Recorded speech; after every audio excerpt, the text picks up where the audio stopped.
네, 안녕하셨습니까? 김 선생의 서울 이야기 강의를 맡은 강사 김효입니다.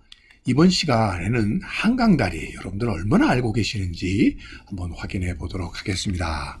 현재 한강의 다리는, 서울의 한강의 다리는 총 31개가 되겠습니다. 그 중에 철교가 4개가 되겠죠. 하류 쪽에서 보게 되면 마곡철교, 당산철교, 한강철교, 그리고 잠실철교의 4개의 철교가 있고요.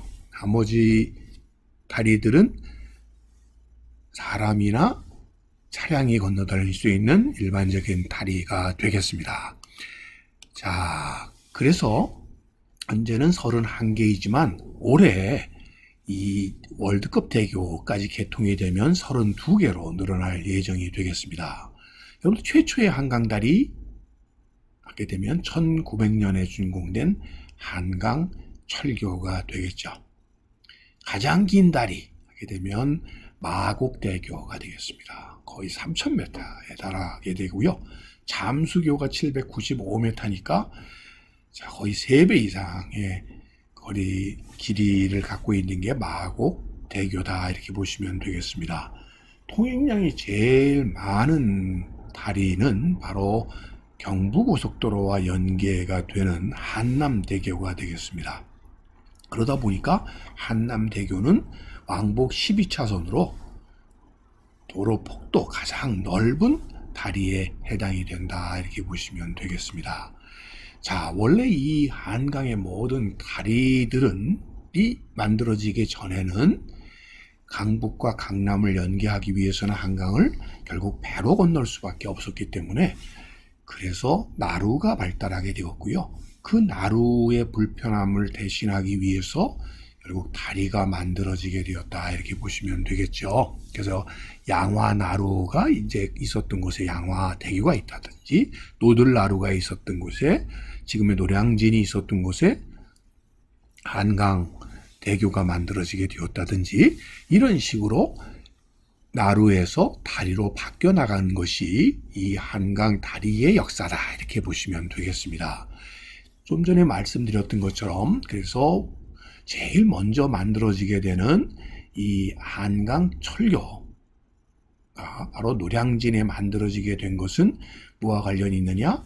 그 배후 도로로서 새롭게 각광받게 된 소위 철도, 그래서 경인철도가 건설이 되면서 그 서울 쪽 종점이 노량진이 되게 되었고, 노량진에서 강북으로 연계하기 위한 다리의 필요성들이 대두되면서 결국 한강철교가 만들어지게 되면서 서울의 최초의 한강 다리가 바로 이 한강철교가 되게 된 것이죠. 그러다 보니까 다리의 건설과 밀접한 관계를 갖고 있는 것은 바로 배후 도로다, 이렇게 보시면 되겠죠. 새로운 교통망인 철도망이 만들어지게 되면서 그의 필요에 의해서 다리도 놓여지게 되었다, 이렇게 볼 수 있는 것이죠. 그래서 1900년에 한강철교가 만들어지고 난 뒤에 사람이 건너다니는 것은 여전히 배를 이용하다가 1917년에 한강 인도교가 나오게 됩니다. 그렇게 되니까 철교가 먼저 나오고 그 다음에 인도교가 나오게 되었다, 이렇게 보시면 되겠고요.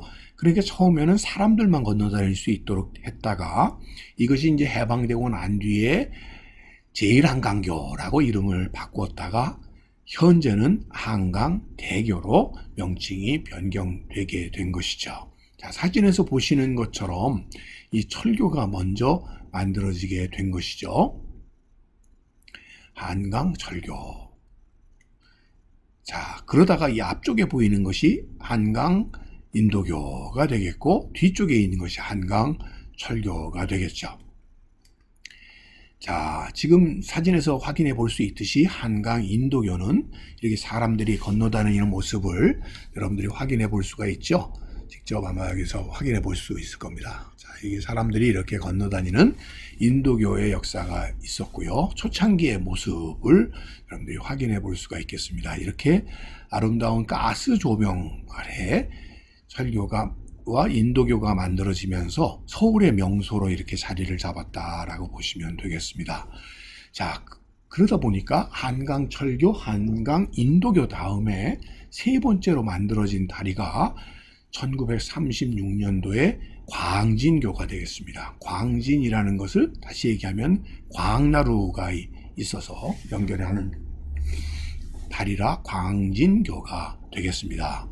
1936년도에 이것이 준공이 되어서 쭉 씌어지다가 일명 광장교라고도 불렸다가 한국전쟁 당시에 이것이 파손되었다가 52년도에 복구가 되었고, 사실 1976년도에 천호대교가 준공되기 전만 하더라도 이 천호동 지역과 광진구 쪽이 서로 연결되는 굉장히 중요한 다리로 이용되었던 게 광진교였었죠.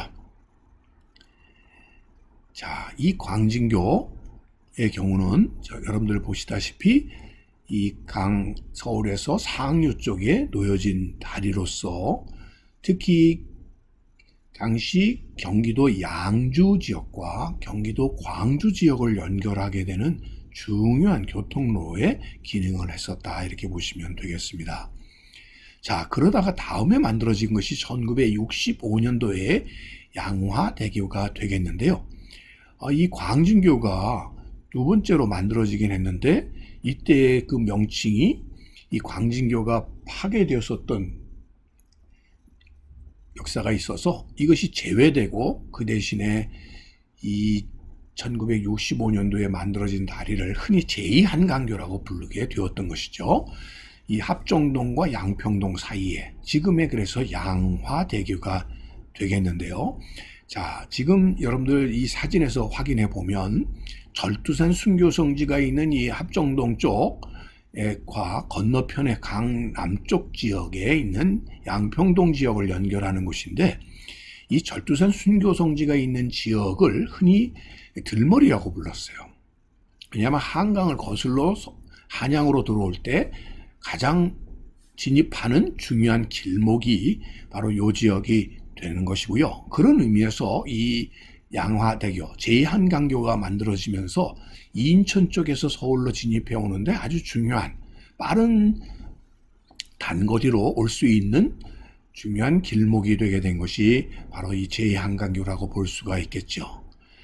사실 이 경인선 철도는 이쪽으로 났어야 서울로 진입하는 것이 더욱 가까울 수 있었겠지만, 그 당시에 이 노량진 쪽으로 경유하는 것이 경제성이 있었기 때문에 이렇게 우회를 해서 진입하게 되었던 것이죠. 그래서 1965년도에 서울에서는 세 번째 이 제2한강교가 만들어지게 된 거고요. 1969년도에 유행가 가사로도 더 유명해진 저희 제3한강교, 지금은 한남대교로 이름이 바뀌게 되었습니다만, 이 제3한강교가 만들어지게 되는데, 이것이 굉장히 중요한 의미를 갖게 되는 것은 서울에서 부산으로 연결하는 경부고속도로와 연계되게 되었다는 거죠. 그래서 강남 지역이 대규모로 개발될 수 있었던, 그 당시만 해도 이것을 영동이라고 불렀는데요. 소위 영등포 동쪽 지역이라고 하는 불렸던 이 강남 지역이 개발되게 되는, 그 전만 하더라도 한남동과 신소동 사이에는 이 보시는 것처럼 이렇게 나룻배로 넘나들었던 것인데, 대규모의 이렇게 인턴체인지가 만들어지면서 서울에서 바로 이 경부고속도로 진입할 수 있도록 하는 다리가 바로 이 한남대교가 되겠죠.